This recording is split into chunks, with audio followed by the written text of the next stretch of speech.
CRPF और Delhi police की यहाँ पर तैनाती है। पूरी तरह से इसकी किलेबंदी की गई है, वो तस्वीर आप देख सकते हैं। सेंट्रल फोर्सेस के साथ साथ rapid action force, Delhi police के जवान दिल्ली के तमाम बॉर्डर्स पर तैनात किया गया। इस वक्त हम मौजूद हैं शंभू बॉर्डर पर। अभी फिर से आंसू गैस के गोले यहाँ पे चलाए गए हैं।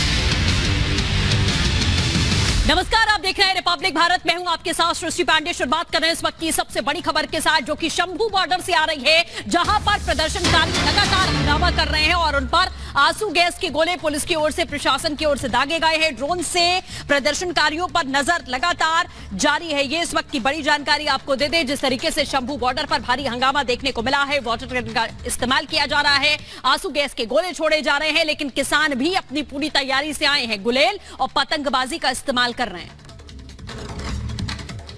तो तस्वीरें आपको दिखा रहे हैं, शंभू बॉर्डर पर भारी बवाल देखने को मिल रहा है और अभी प्रदर्शनकारियों पर एक्शन की तस्वीरें हम आपको दिखा रहे हैं। हमारे साथ हमारे सहयोगी भी जुड़े हुए हैं और हमारे दो सहयोगी इस वक्त हमारे साथ है। गाजीपुर से प्रियंका हमारे साथ हैं और सिंघू बॉर्डर से जतिन हमारे साथ है। सबसे पहले सिंघू बॉर्डर चलते हैं। जतिन, इस वक्त क्या स्थिति बताई जा रही है, क्योंकि शंभू बॉर्डर पर आज फिर बवाल हुआ है, फिर आंसू गैस के गोले दागने पड़े हैं। सिंघू बॉर्डर के आसपास क्या कोई इस तरह की खबर है? क्या किसान उधर भी आने लगे हैं, इकट्ठा होने लगे हैं?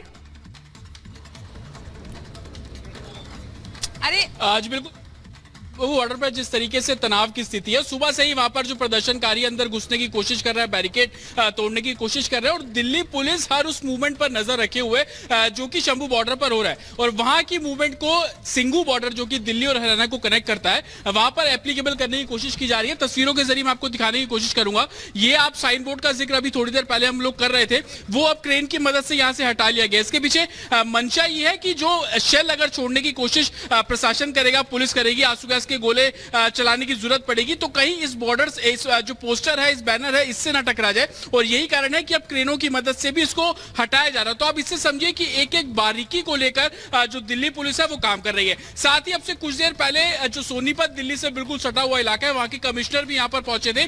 दिल्ली पुलिस और हरियाणा पुलिस दोनों कोऑर्डिनेट कर रहे हैं, सारे इनपुट आपस में शेयर कर रहे हैं, कितनी भीड़ है, कितनी गैदरिंग हो सकती है और जिस तरीके से तस्वीरें भी लगातार सामने आ रही है और हम भी लगातार अपने दर्शकों को दिखा रहे हैं कि जो ट्रैक्टर ट्रॉली लेकर प्रदर्शनकारी आ रहे हैं वो मॉडिफाइड हैं, उनके आगे लोहे की ग्रिल्स लगी हुई है, टायरों पे चैन बंधी हुई है। तो किस तरीके बिल्कुल जतिन, आप लगातार तस्वीरें दिखा रहे हैं, हम दोबारा आपका रुख करेंगे। प्रियंका भी हमारे साथ जुड़ी है, लेकिन बड़ी खबर भी आपको बता दें कि ड्रोन गिराने के लिए पतंगबाजी का इस्तेमाल किया जा रहा है। प्रदर्शनकारी पतंगबाजी कर रहे हैं। शंभू बॉर्डर पर जुटे प्रदर्शनकारी पतंगबाजी और गुलेल का इस्तेमाल करके ड्रोन को गिराने की कोशिश की जा रही है, ताकि ड्रोन का इस्तेमाल जो आंसू गैस के गोले गिराने के लिए किया जा रहा है वो पुलिस न कर पाए। इसकी तस्वीरें भी सामने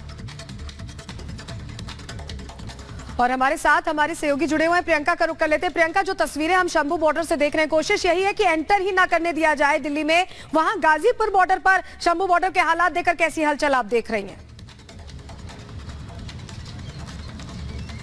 देखिए, गाजीपुर बॉर्डर पर एकदम नॉर्मल है स्थिति यहाँ पर, लेकिन जो लोग दिल्ली से गाजियाबाद की तरफ जा रहे हैं वहां पर उनको ट्रैफिक से जूझना पड़ रहा है। एकदम कछुए वाली गति से एकदम यहाँ पर वाहन आगे बढ़ रहे हैं और अभी टुवर्ड्स जो दिल्ली वाला रूट है, यहाँ पर भी देखिए वाहनों की रफ्तार जो थम से गई है। इसके अलावा सुरक्षा के पुख्ता इंतजाम है। यहाँ पर किसानों की किसी तरह की कोई हलचल नहीं है, कोई गैदरिंग नहीं है। आपको बता दें तैयारी के लिहाज से क्या कुछ यहाँ पर स्थिति और व्यवस्था है। बैरिकेड्स तो है ही, इसके अलावा तमाम आप ट्रक्स यहाँ पर देख रहे हैं जिनमें रेत भरा हुआ है और ये तैयारी है कि अगर कोई भी ट्रैक्टर यहाँ पर आगे बढ़ता है या किसानों का जत्था आता है तो रेत डालकर इनके रास्ते को ब्लॉक किया जाएगा।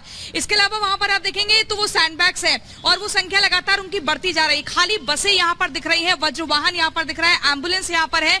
तो कुल मिलाकर तैयारी में किसी तरह की भी कोई चूक नहीं है। जितने यहाँ पर खंबे यहाँ पर दिख रहे हैं बिजली के, इन पर स्पीकर्स लगाए गए हैं। इसके अलावा मल्टीपल कैमरों का जो इंस्टॉलेशन है वो किया गया है। हर कैमरे से बारीकी से नजर रखी जा रही है और यहाँ पर देखिए ये लोग जो यहाँ से निकल रहे हैं दिल्ली की तरफ जा रहे हैं। आप देखिए, हम अपने दर्शकों को ये बता दें, अगर वो गाजीपुर बॉर्डर से दिल्ली जा रहे हैं या इस रास्ते से गाजियाबाद की तरफ आना चाहते हैं तो उन्हें लंबा इंतजार करना पड़ेगा। दूर तक जहां तक निगाह जा रही है वहां सिर्फ गाड़ियों की लंबी कतार दिख रही है, रेंगते हुए गाड़ियां आगे बढ़ रही है। तो ये एक परेशानी का सामना यहाँ लोगों को करना पड़ रहा है। इसके अलावा किसानों के यहाँ कोई हलचल नहीं है। खबर ये थी सूत्रों के हवाले से कि 2 बजे के करीब कुछ किसानों की यहाँ पर गैदरिंग हो सकती है, वो इकट्ठा हो सकते हैं, नारेबाजी। जी, प्रदर्शनकारियों की तस्वीरें हम आपको दिखा रहे हैं। इस बीच प्रतिक्रियाएं भी आ रही हैं। अनिल विज, का कहना है कि आप दिल्ली को दहलाना चाहते हो। ये सवाल पूछ रहे हैं अनिल विज, गृह मंत्री हैं हरियाणा के। वो प्रदर्शनकारियों से सवाल पूछ रहे हैं कि क्या आप दिल्ली को दहलाना चाहते हैं, इसलिए आप दिल्ली की तरफ कूच कर रहे हैं। क्या कुछ कहा है अनिल विज ने, सुनाते हैं आपको। ये कहते हैं हमने दिल्ली जाना है। दिल्ली किस लिए जाना है? बातचीत करने के लिए ना। तो जिनसे दिल्ली जाके बातचीत करनी है वो सारे मंत्री और अधिकारी जब चंडीगढ़ आ गए तो आपने बात नहीं की। इसका मतलब आपका मकसद कुछ और है। और मुझे तो बहुत हैरानगी लग रही है कि पंजाब सरकार ने नोटिस जारी करा है कि हमारी सीमा में ड्रोन मत भेजो। ये हिंदुस्तान पाकिस्तान हो गया। अगर हमारी पुलिस को मार के कोई पंजाब में भाग जाएगा तो क्या हम उसके पीछे जा नहीं सकते? क्या उसको हम पकड़ नहीं सकते हैं? और अमृतसर से ये जत्थे चले, आपने रास्ते में एक भी जगह रोकने की कोशिश नहीं की।